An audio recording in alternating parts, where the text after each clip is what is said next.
सुनामपुर के राजा श्यामभद्र ने सबसे बड़े राजकुमार वीरभद्र का तिलक कर राजगद्दी पर बैठा दिया। वीरभद्र राजा बन गया।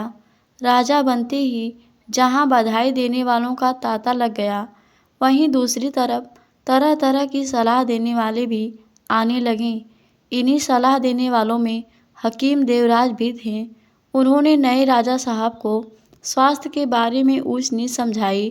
फिर एक पुस्तक भेंट की जिसमें राजसी खान पान के बारे में विस्तार पूर्वक वर्णन था। उन्होंने हिदायत दी कि राजा साहब इसी पुस्तक के अनुसार खान पान करें। हकीम जी के जाने के बाद राजा वीरभद्र को उत्सुकता हुई कि आखिर पुस्तक में ऐसा क्या लिखा है। उन्होंने पुस्तक पढ़ना आरंभ किया। शुरुआत में ही पुस्तक में एक हिदायत थी, राजा को खरबूजा खाने के बाद दूध नहीं पीना चाहिए। आखिर खरबूजा खाकर दूध पीने से क्या होगा? राजा के मन में तरह तरह के विचार उठने लगे। राजा इन विचारों में खोए थे, तभी दरवाजे से एक चरवाहा गुजरा। वह भेड़ों को हाँकते हुए ले जा रहा था। उसे देख राजा को लगा, क्यों न पुस्तक में लिखी हिदायत को परखा जाए। उन्होंने चरवाहे को बुलाया। चरवाहा डर गया। वह आते ही राजा के पैरों में गिर पड़ा। बोला, हुजूर, मुझसे क्या गलती हो गई? राजा ने उसे प्यार से बिठाया। पूछा, खरबूजा खाओगे? खा लूँगा अन्नदाता। उसे खरबूजा खिलाया जाए। राजा ने हुक्म दिया। राजा के सेवक ने खरबूजा लाकर चरवाहे को दिया। जब उसने खरबूजा खा लिया तब राजा ने पूछा, दूध पियोगे? चरवाहा बोला, मिल जाए तो पी लूँगा सरकार, इसे दूध पिलाओ। राजा ने कहा। सेवकों ने उसे दूध लाकर दिया। दूध पीने के बाद राजा ने उससे कहा, अब तुम जा सकते हो। चरवाहा चला गया। दूसरे दिन फिर राजा पुस्तक लेकर बैठे, तभी वहाँ से वही चरवाहा गुजरा। राजा चौंके। अरे, यह तो वही चरवाहा है जिसे हमने कल खरबूजा और दूध दिया था। उन्होंने हुक्म दिया, चरवाहे को तुरंत हाजिर किया जाए। सेवक चरवाहे को बुला लाएं। चरवाहा डरते डरते आया। बोला, अन्नदाता की जय हो। क्यों, कैसे हो? कोई परेशानी तो नहीं हुई? राजा ने पूछा। भोला चरवाहा बोला, आपने कल खरबूजा खिलाया, दूध पिलाया, उससे पेट भर गया। रात को अच्छी नींद आई। और दूध खरबूजा खाओगे? राजा ने पूछा। जी अन्नदाता। राजा के हुक्म से सैनिकों ने उसे फिर खरबूजा और दूध पिलाकर विदा किया। राजा सोच रहे थे, आज जरूर कुछ गड़बड़ होगी, पर उनका अंदाज गलत निकला। तीसरे दिन निश्चित समय पर फिर वह चरवाहा अपनी भेड़ों को लिए हुए निकला।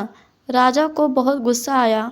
उन्होंने सोचा, हकीम ने अपनी पुस्तक में गलत लिखा है। चरवाहा 2 दिन खरबूजा खाकर दूध पी चुका है, पर उसे कुछ नहीं हुआ। उन्होंने तुरंत हकीम को बुलवाया। हकीम जी दौड़े दौड़े आए कि कहीं राजा साहब की तबीयत तो खराब नहीं हो गई। आकर देखा तो माजरा कुछ और ही था। राजा बेहद गुस्से में थे। आते ही बोले, आपको झूठ बोलने की क्या सज़ा दी जाए? मैंने क्या किया है हुजूर? हकीम जी ने बड़ी हिम्मत करके पूछा। आपने झूठ कहा है। कहा नहीं, बल्कि लिखा है कि खरबूजा खाकर दूध नहीं पीना चाहिए। पर मैं तो 2 दिन से खरबूजा दूध चरवाहे को दे रहा हूँ, उसे कुछ नहीं हुआ, बल्कि वह आराम से सोया। राजा बोले, हुजूर, यही तो गलती हुई। मैंने उस पुस्तक में राजाओं के लिए हिदायत लिखी है, न कि चरवाहों के लिए। हकीम ने कहा। क्या मतलब? खान पान का रहन सहन से गहरा संबंध है महाराज। मैं कैसे मान लूँ कि आप सच कह रहे हैं? राजा ने कहा, मैं इसे सिद्ध करूँगा।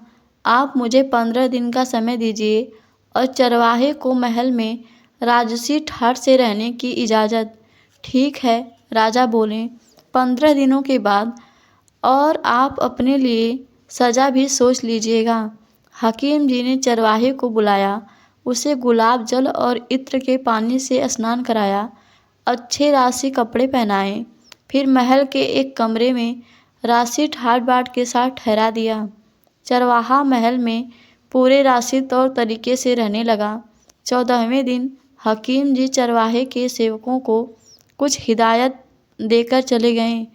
15वें दिन सुबह सुबह जब हकीम जी आए तो चरवाहा बहुत नाराज था। पूछने पर बताया कि रात सेवकों ने उसका बिस्तर ठीक से नहीं लगाया, उसे रात भर नींद नहीं आई। हकीम जी दौड़े दौड़े राजा के पास गए। बोले, महाराज, आज चरवाहे को खरबूजा और दूध देकर देखिए, क्या मतलब है आपका? राजा ने हैरान होकर पूछा। मैंने सेवकों को हिदायत दी थी कि बिस्तर में चादर के नीचे 1-2 चने के दाने डाल देना। उन्होंने वैसा ही किया। चरवाहे का कहना है कि बिस्तर ठीक न होने से रात भर वो सो नहीं सका। मतलब यह है कि अब वह राशि रहन सहन का आदी हो गया है। उसी समय चरवाहे को बुलाया गया। पहले हकीम जी ने उसे खरबूजा खाने को दिया, फिर दूध पिलाया। दूध पीते ही वह जमीन पर गिरकर तड़पने लगा। राजा ने चिंतित होकर कहा, हकीम जी, इसका शीघ्र इलाज कीजिए। हकीम जी ने तुरंत उसका इलाज शुरू किया। कुछ ही देर में उसकी तबीयत सुधरने लगी। हकीम जी बोले, महाराज, रहन सहन का खान पान से खासा संबंध है। राजा भला क्या कहते? उन्हें चुपचाप हकीम की बात माननी पड़ी।